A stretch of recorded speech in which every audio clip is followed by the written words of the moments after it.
kitapların içinde bütün benim ömrüm geçti. 60 yıllık tecrübe müzikant olarak 60 yıllık tecrübe. Kim bu kitapların okur, o beni anlar.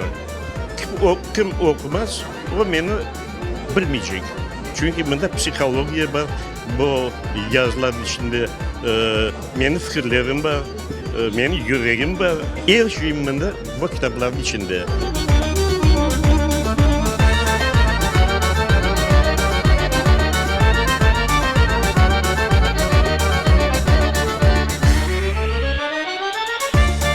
Фирзалиев один из немногих композиторов, который, кроме того, что написал много красивой, качественной музыки, он еще исследовал всю нашу музыку и написал несколько книг, благодаря которым наше поколение наших студентов, вот конкретно в Крымском индустриально-инженерно-педагогическом университете, обязательно должны изучать эту музыку.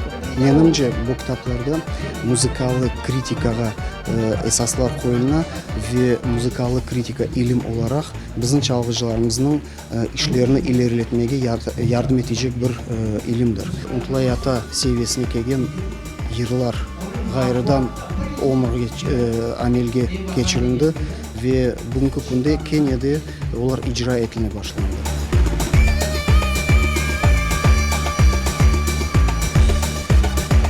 Müzik bu insanın canı, insanın düşünceleri, insanın kasvetleri, gamları ve ilahve.